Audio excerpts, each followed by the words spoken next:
All right, so hello everyone. Thank you for coming. Let's get started. So my name is Gabriel, and today I'm going to talk about face processing from the perspective of computer vision. So quickly about my background, I am the founder of a machine learning and data science consulting firm called Scalar Research. And before this, I spent a couple years at Stanford in their AI lab doing research on computer vision, particularly with applications towards healthcare. So today I want to cover two main topics. First, I'm going to talk about some of the theory behind face processing and computer vision. I'm going to talk this more at the high level to give you some intuition for how those techniques are working and why people are doing these sort of things. And then second, I'm going to jump into the practical side of things. I'm splitting this into two areas. First, more on the rapid prototyping side of things. The idea here is that there are some quick, easy techniques you can do to create some quick prototypes. And then shifting the talk more on the scaling side of things. So how can we take those prototypes and scale into a production app or a production system and so on. So on the theory side, I'm going to cover primarily the two main tasks in face processing. First, face detection. Face detection is basically localizing the face in a picture, and the importance of this is that all the other computer vision tasks related to face processing are going to depend on this step. So if you're doing facial recognition, first you need to have a good detection of the face, and if that is not working very well, then you're not going to get good performance in recognition or any of the other tasks you're going to be working with. I want to cover this to get some intuition here from a historical perspective, so looking at how people started doing this in the beginning, and then how this led to what people are doing right now. So people started doing this with what they call HAR-like features. In the very beginning, when people were doing computer vision, before neural networks and anything like this, they needed to create an algorithm or a technique to extract features from an image. So basically, if you're looking at an image, if you have an iPhone X picture, you're basically looking at millions of pixels. So you need to summarize that in a way that a simple machine learning model can make some prediction on top of it. If you try to feed a sample, let's say, 35 million parameters, which is about what an iPhone X picture has, to a machine learning model, it's particularly one of those early machine learning models, the model is not going to be able to do anything useful with it. So we needed to come up with those techniques like these HAR-like features that summarize the image for the model.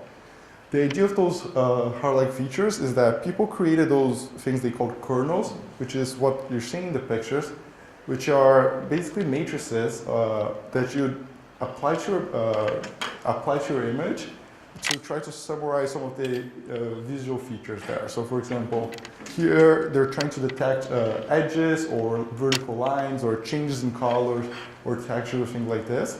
So basically, as you apply those small kernels or feature detectors to all the possible positions in the image, you're able to see at a low level what's happening in those areas. And then as you start combining that information, you can say, okay, here you have several vertical lines with like horizontal lines here, so you likely have a shape. And then you start abstracting away those features, and then you apply some machine learning model to make your prediction. And then using very simple features like those you're seeing here, basically detecting vertical lines, changes in colors, and simple textures, they created the first real-time face detection system in 2001. So this is a pretty simple way of extracting the features, so people started exploring more advanced ways of doing so. So one of the very powerful ones that came after that was called the histogram of oriented gradients. The idea here is that instead of looking at just those simple, let's say 4 or 5 features, you're going to look at the changes in colors and the changes in the intensities of colors in all directions in all possible areas of the image. So basically what's happening here is that, let's say you have an image of a face, you're going to split that in very small cells like you're seeing on the top left. And then for each of those, you're going to look at the directions of the colors and the intensity of the colors and how they're changing. And then you're basically going to summarize that information into a small vector showing how frequent those changes are in that particular cell. So for example, in this case, if you see a lot of gradients or basically changes in colors that are vertical, you can see, okay, this is likely, there's a big change in color in the vertical side, so this is probably an edge. Or if you have those changes in all sorts of directions, it's probably some sort of texture. So you can start to have more refined information about the image instead of having, let's say, 3 or 4 or 5 or so potential variations here. So here you have several combinations you could potentially get. And then once you've summarized that information across the image, you can apply some machine learning model to make the prediction on whether this is a face or not. So in practice, what this looks like, if we compute this summary version of the image on a face, we get the image that's on the left. Basically, we split that into several small cells, and for each of the cells, we're computing the big changes in gradients. So we can see, for example, on the cheeks, where there isn't that much change in colors or intensities or anything like that, there's barely anything in terms of that the features computed there. But for most of the facial features, then we're seeing some pretty strong changes in the gradients. So then if we do this across thousands or millions of images and average those out, then we're going to get the image on the right. So this is basically an abstract version of what a frontal face would look like. And then once you want to make a prediction, you're basically going to compare this image on the right to your image. And if you have a larger image that might have faces in only certain sections, you can basically slide it across your image in different scales and so on to try to detect the image. And once you see a pretty good match between the gradients on the right to the gradients in your image, then you're likely to see a face there. So this is a method that, like you mentioned, you can slide it across using different scales to detect different sizes of faces, different sorts of faces. And then you can use some sort of traditional machine learning model like an SVM or something like this to classify whether we have a face or not there. And then, like I said, we're averaging it out across thousands or millions of faces.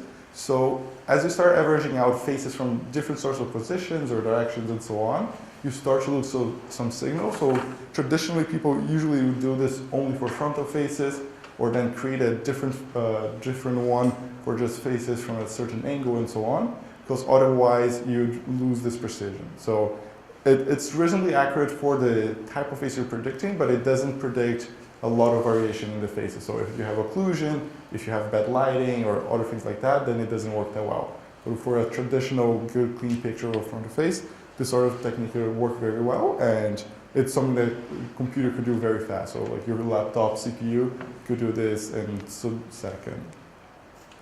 And then the biggest shift we saw in face detection was when deep learning was introduced. So the main advantage of deep learning was that instead of us manually creating the features we were using for those predictions, so instead of us determining those gradients or the kernels I mentioned before, the neural network itself could learn how to extract the best features for whatever task you're working with. So with a convolutional neural network, which is used for images traditionally, the network would learn several layers of feature detectors. So for example, on the first layer, the idea is that it would learn how to identify very low-level features about the image. So this would be, for example, lines or contours or very small textures or colors or things like this, like you can see here.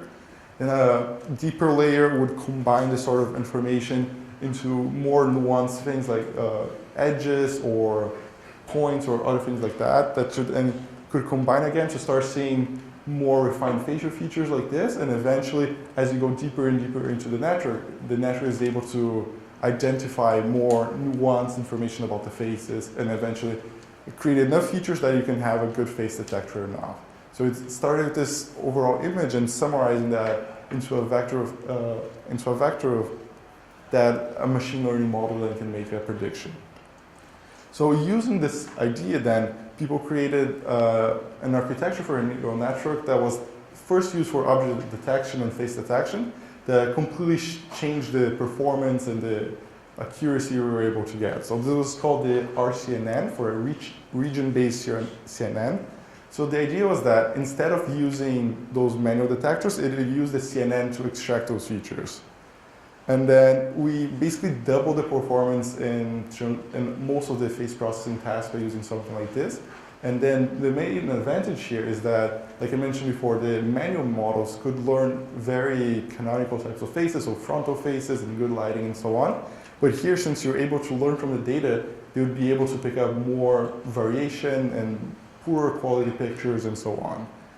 So at a high level, how something like this worked, let's say we could start with an image like this. We'd start with some sort of algorithm that generates what they call region proposals. these are regions that are very likely to have a face. And there are several algorithms that could do something like this, but basically for an image like this, you generate about, let's say, 2,000 regions that are likely to have a face. And then for each of those regions, you'd basically crop that out from your image.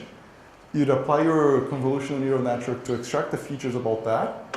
And then using those features, you'd have a machine learning model predicting the different sorts of objects, or in the cases of faces, is this a face or not, and so on. So, and then also another machine learning model that will predict the bounding box more precisely for that object or for that face. So the main advantage to doing this is that then we have very rich features about the faces, so we could have a lot of variation in the faces and still be able to predict them.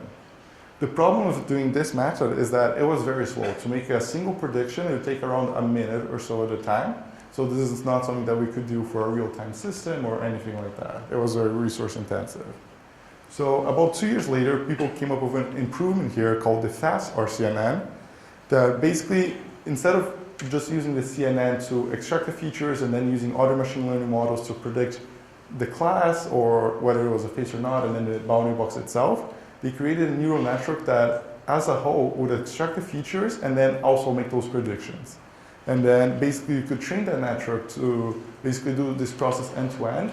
And in doing so, you had still about the same performance, but then you could do this about 200 times faster. So this is something that went from taking over a minute sometimes to something that took like a second or two.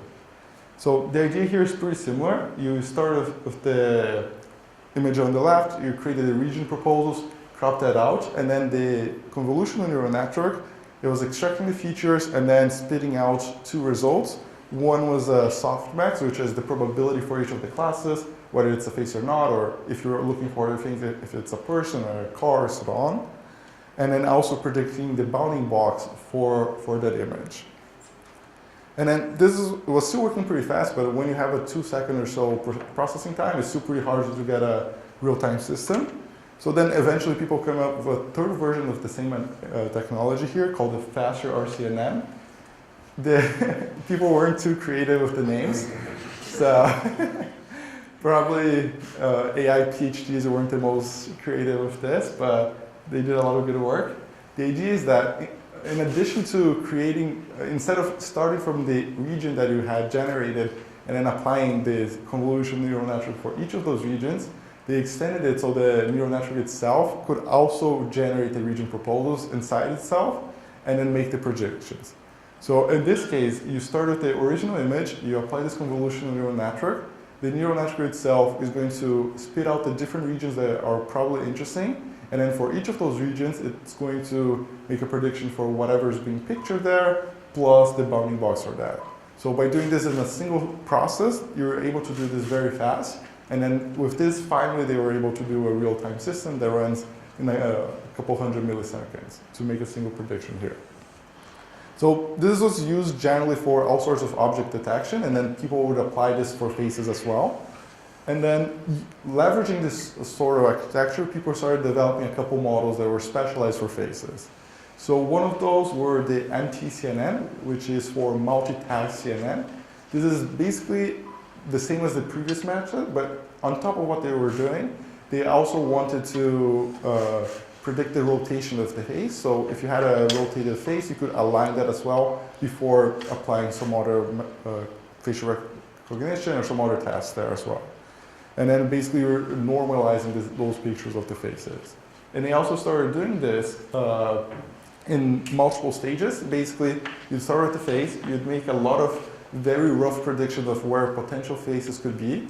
And then you'd start refining those by improving the bounding boxes and removing the bounding boxes that are least likely to be faces until you have a couple left. And then from those, you make a more complex decision process, and then finally make the predictions for the facial features that you use to align the face.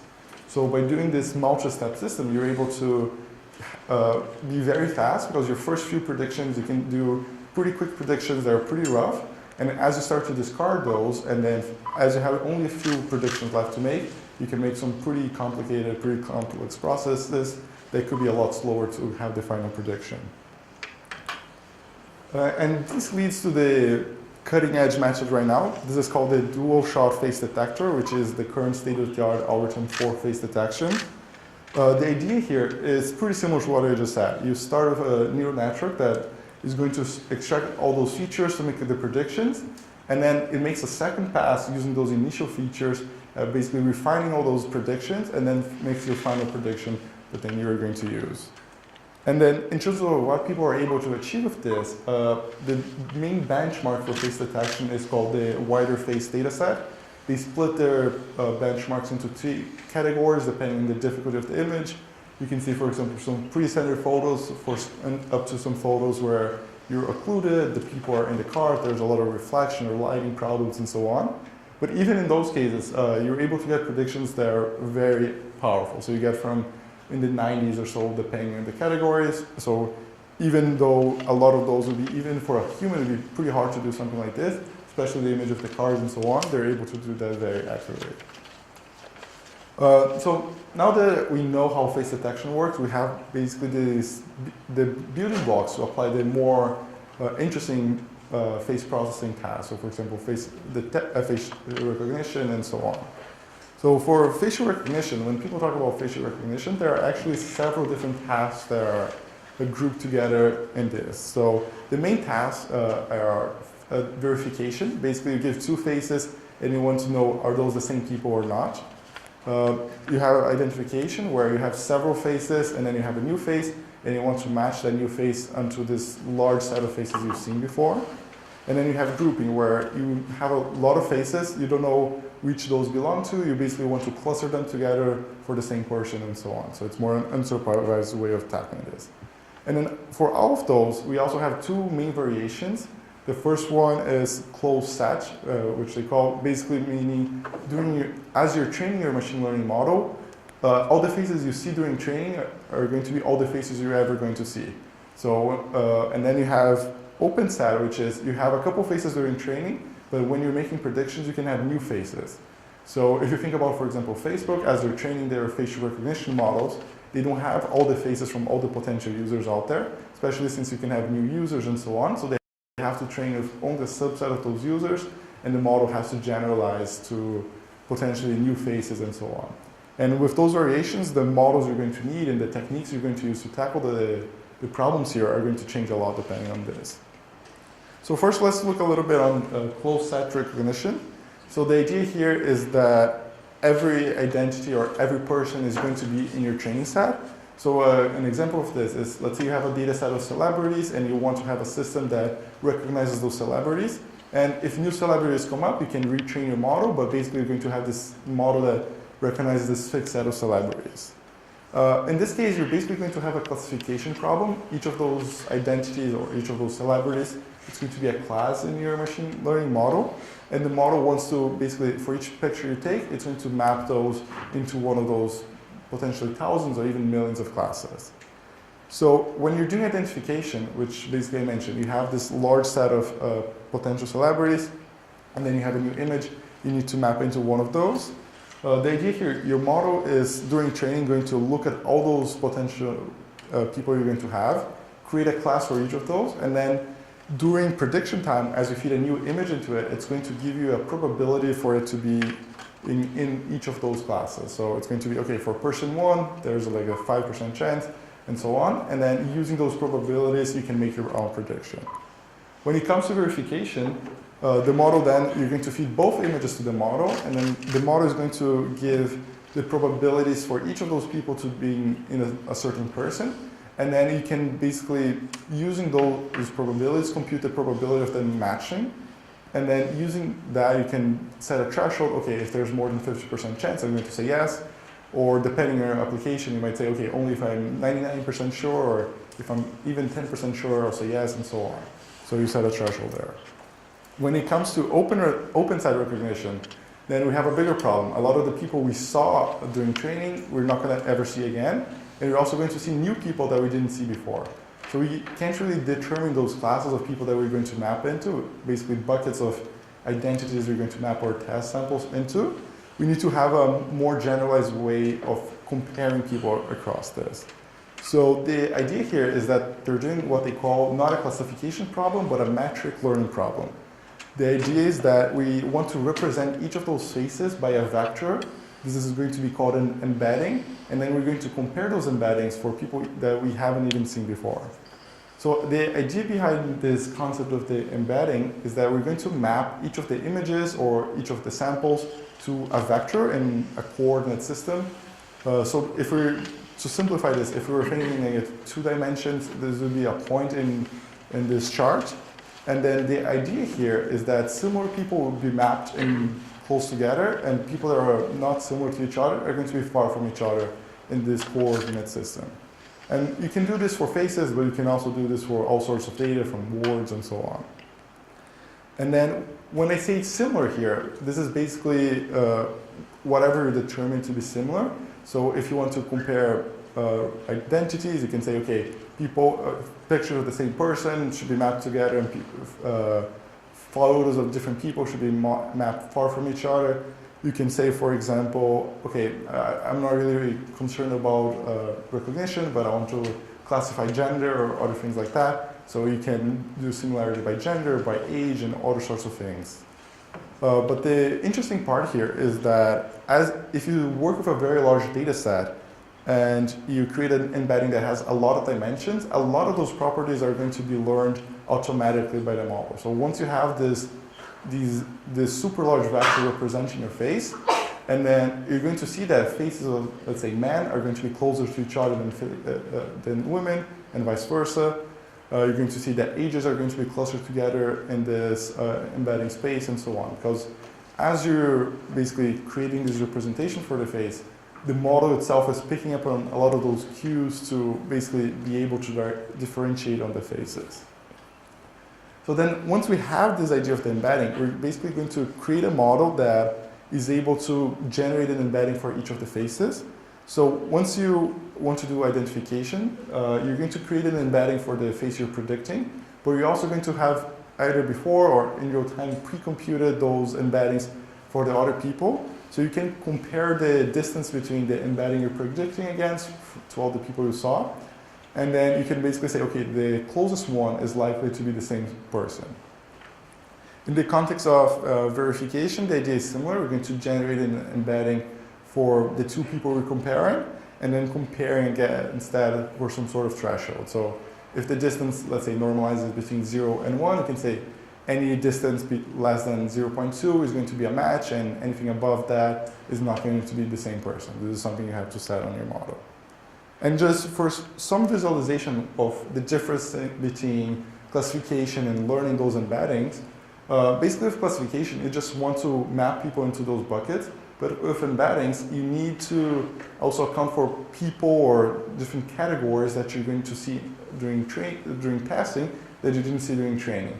So if you wanted to visualize this, the intuition is that if you just map everything into this sphere, it's going to be hard to leave space for those new identities.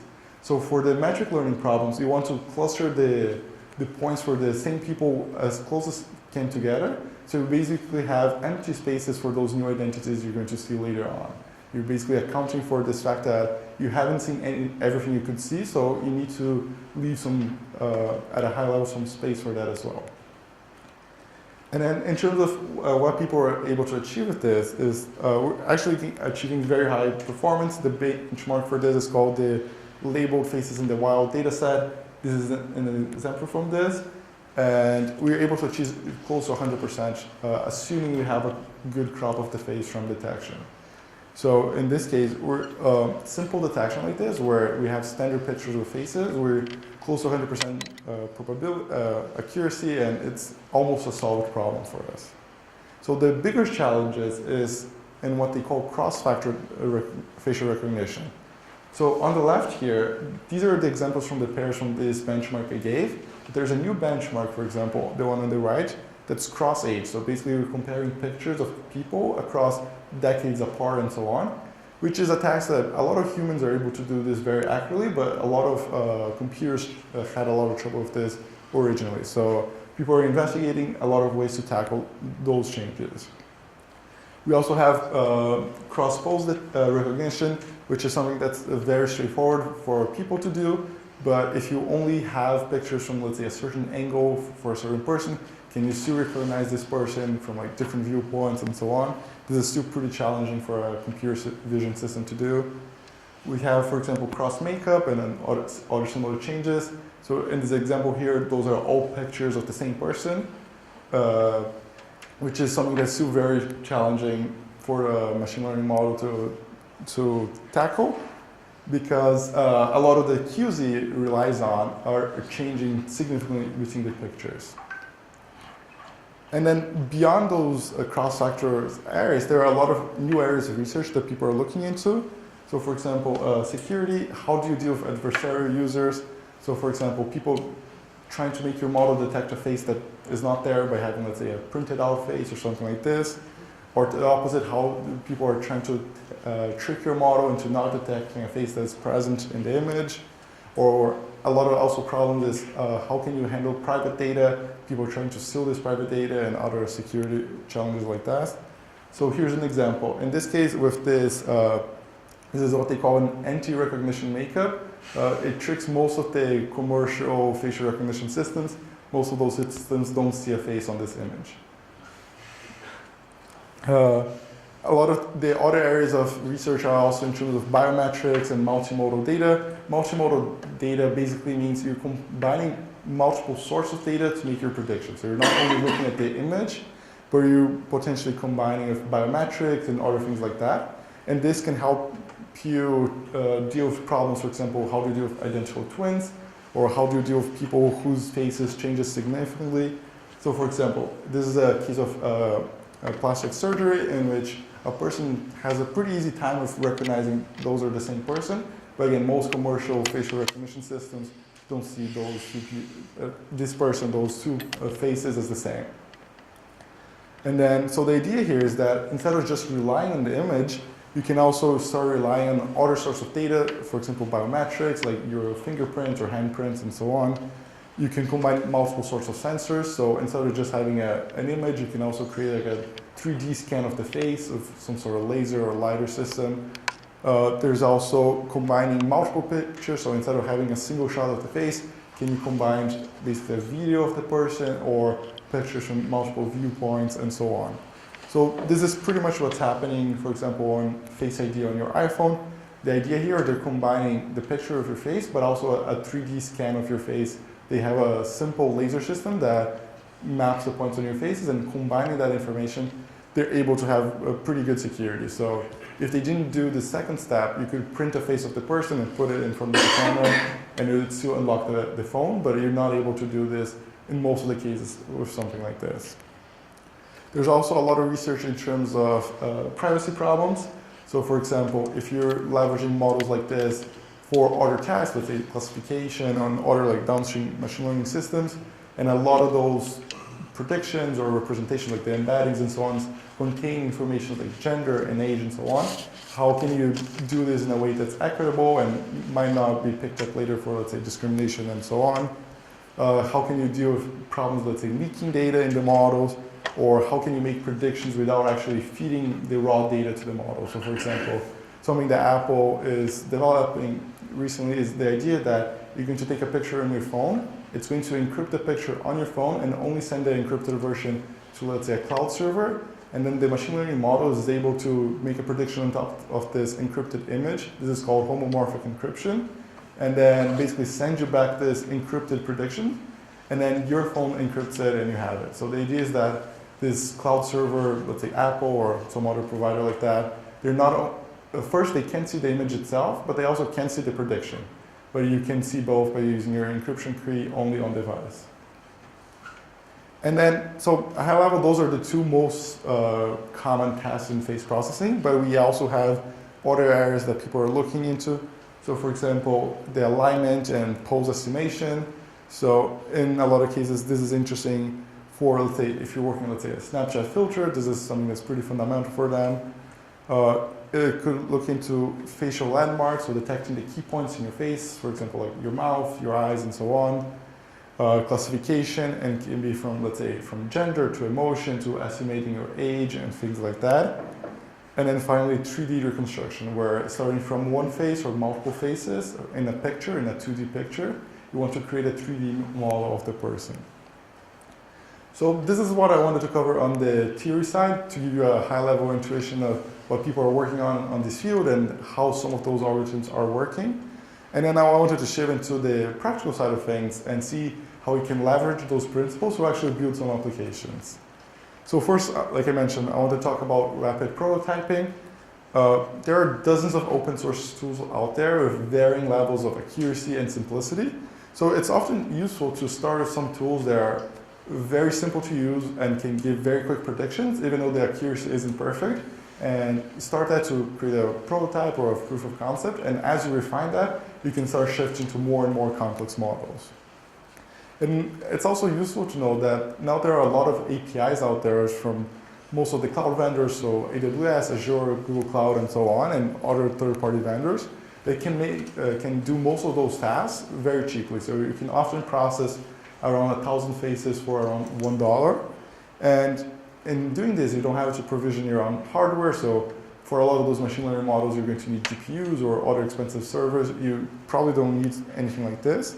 And not only you can do this very quickly by integrating with those APIs, you're also having state-of-the-art or close to state-of-the-art performance since those providers are using the latest models and so on. So just as an example of what Azure can do with their face recognition API, face processing API, with a single or two API calls, you can detect all the faces. They're going to classify each of those faces across dozens of categories, from age, gender, emotion, and so on. They're going to estimate all the landmarks, so that's what I showed about estimating where the mouth and the eyes and so on are on the face. They can estimate the pose, and they can also do a lot of the recognition tasks I mentioned. But if you wanted to do that yourself and not rely on those providers, working with those embeddings I mentioned is actually something that's very easy and very quickly. So like I mentioned, if you take an embedding, this is often used for an open site recognition system, but like I said, those embeddings also contain a lot of the information about the face, about, let's say, gender and hair color and a lot of different things like that that's just hidden out there. So you can use those embeddings to train a machine learning model to tackle your task. So there are a lot of tools out there that can extract those embeddings for you. And then even if you have a small data set for whatever task you're working with, you can basically start those models that were trained on millions of faces to extract the embeddings for your data set. And then using the embeddings for your data set, which is just a vector for each of the images, you can train whatever task you're working with. So for example, if we wanted to create a prototype for Facebook photos, what we could do here is whenever a user uploads a new picture, we're going to detect the face and generate an embedding for that. And then we're going to do the same for all the photos we know belong to certain users, for example, for your friend group, based on, let's say, their profile pictures or photos that we've tagged in the past. And then we're just going to compare the distance between those embeddings. So with one of the libraries I mentioned out there, this is called face recognition.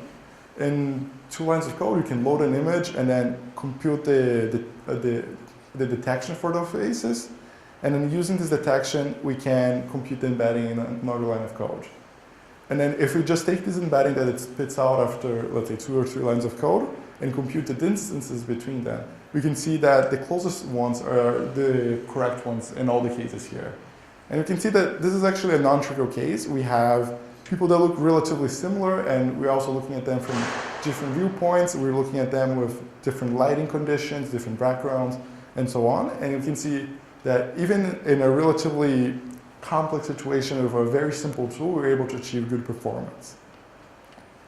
Another interesting way to come up with those prototypes is by leveraging the landmarks.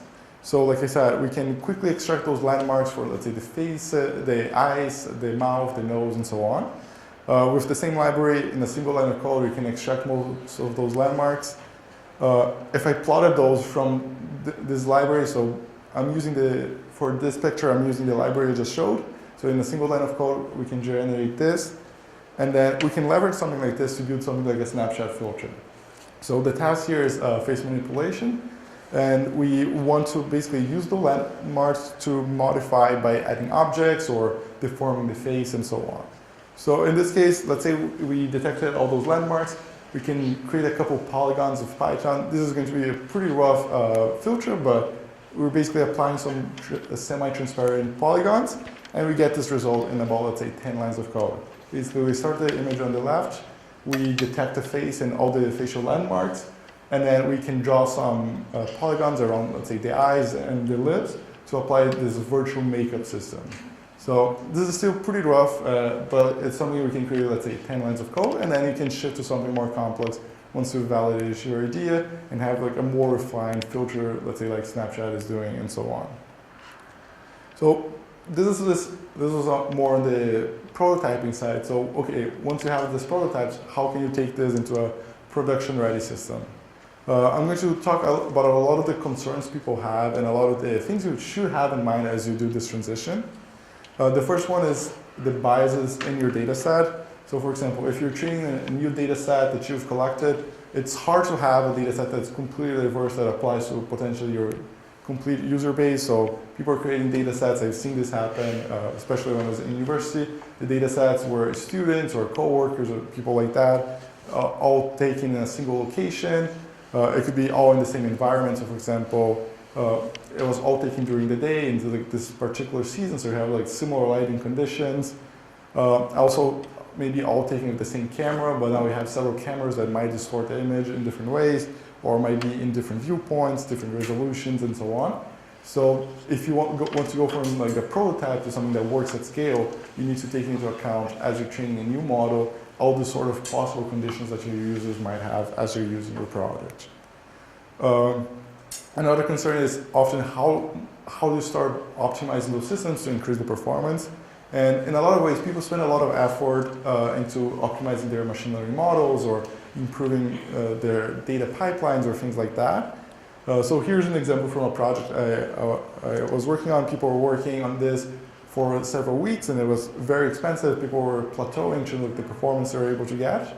And then eventually people realized most of the problems were because a lot of the pictures were very dark and they weren't able to optimize that away. So people just installed a new light where they had this facial recognition system, and we had a huge boost in performance, almost double performance right there. So sometimes it's a lot easier to just reframe the problem or think about, okay, even though we've plateaued on the machine learning side, how else can we start optimizing this? There are a lot of concerns in terms of the risks of using a technology like this.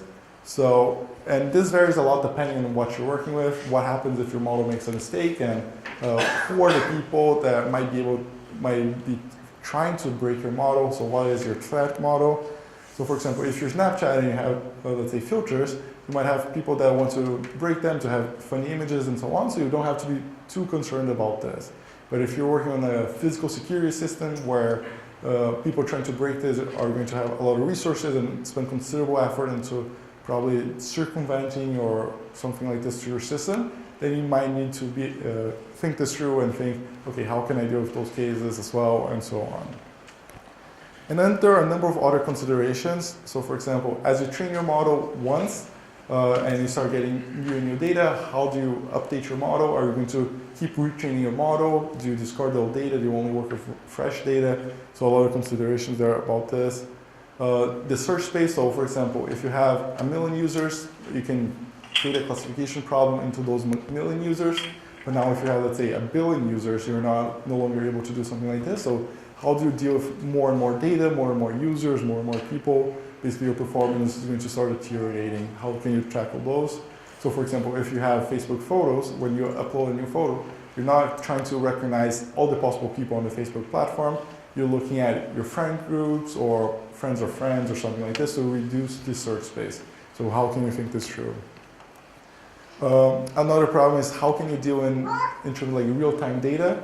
So for example, if you have a couple camera feeds, that is still pretty fine, but let's say you grow this into, let's say, hundreds of cameras or thousands of cameras, how can you deal with this volume of data? You're going to start spending, let's say, dozens of thousands of dollars in terms of like GPUs and so on, or how can you optimize the systems to, and for example, let's say you have a camera feed that most of the time there's nothing happening. Are you going to try to make facial recognition nonstop on that? How can you optimize this, and so on? So there's always this trade-off between speed, performance, and cost and accuracy here. And then finally, the idea is that often we're talking about detecting faces, but for a lot of the applications, we're not only concerned about faces, we're concerned about people in general. So if you have a security system and the person is not looking at the camera, then a facial detector is not really going to help you, but you also have to think about the whole person, the whole body here. So how can you address the trade-off between those two technologies? So this is what I wanted to cover. I'm happy to answer any questions now or later on if you want to shoot me an email. Thank you.